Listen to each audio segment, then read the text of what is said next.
Welcome back, everyone. In this video, what we're going to do is we are going to introduce in Redux Persist. Now, Redux Persist is a tool that allows us to persist our reducer values inside of local storage. So to start, what we need to do is we need to add in Redux Persist as a library. So once it's inside, there's a lot of nuanced setup and configuration we have to do. Not a lot, but at least there's some that won't make a lot of sense upright until we actually see it in action. So in order to use it, what we need to do is we have to import in two things from Redux Persist. We have to import in first the actual persist store method from Redux Persist like this. And then the other thing we need is persist reducer.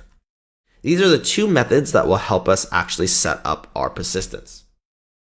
We need a configuration object that tells Redux Persist what we want. Now, this config is relatively straightforward, and you can find what other values you can set inside of the docs that I've linked for Redux Persist. But here in our current config object, we need to say, okay, what's the key? So the key is the part that we want to start with. And root just says, I want you to persist the whole thing, which is what we want.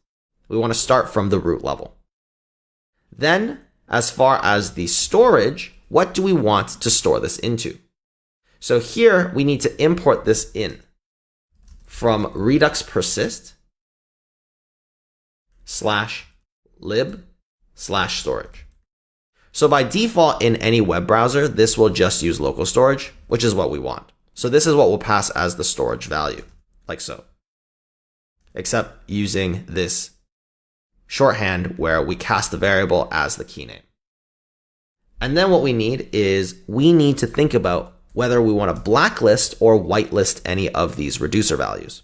So here, this is where you would put in an array of strings of the actual values that you don't want for which reducer you don't want to persist. For us, we know that our user value is coming from our auth state listener anyways.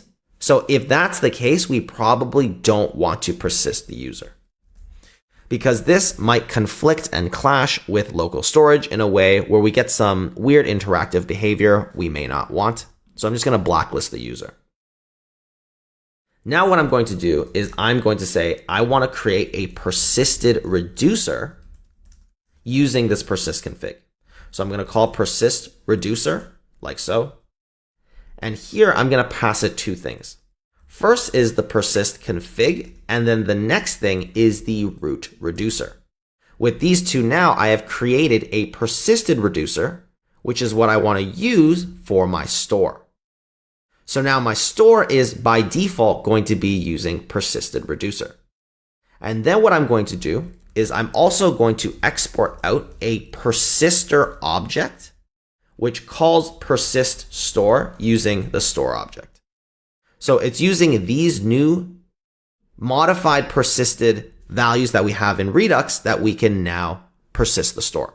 But to do so, we have to actually go into our index.js, and we need to import the component that we're going to pass all of this to. So here, what we're going to import in is this thing called a persist gate. So I'm going to import in persist gate, which is a component specifically from Redux Persist that we can use for React.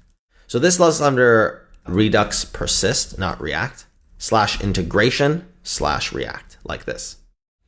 Now this component we want to wrap inside of our provider. And we want to wrap all of our application inside of our new persist gate. And what we pass to persist gate is our persister that we are now exporting from this file. So I'm going to say persister is equal to persister. And now if we go back to our application, if we have, looking inside of our cart, we have some items. Let's refresh now. What we see is that we have retained the same items. And looking inside of our code here, we see that we receive an action of type Redux Persist or persist/persist, and then persist/rehydrate. So here, this rehydrate, as you can see, is giving us back the actual values that we told it to persist. Remember, we said don't persist the actual user. And through this, we're now able to actually retain the initial state that the user previously had. If we remove some values and then we refresh again, we see that we are persisting the same values. One additional thing you can also add to this persist gate is you can pass a loading value. And here you just renders something. You can pass it a component or whatever you want when it's trying to determine how long it takes to actually rehydrate the store. So if I say null, essentially what happens is that it'll render nothing until persist is actually finished. But there we go. Now we have in local storage and persistence so that you can carry your actual state across multiple sessions. And this is, again, one of the benefits we get out of Redux is that the ecosystem for Redux has a lot of these solutions and tools already solved. You most likely want to use Redux when you're building a large application that has really large state and really complex state. If you don't need a lot of these optimizations, then just use Context API is enough. But now we've migrated the entire application to Redux, and this is pretty much a lot of what you need in Redux. It's just these same patterns over and over again. A lot of practice will go a long way. So at this point, you can continue to learn Redux by either building in new features yourself, or you can try and convert this application back to context.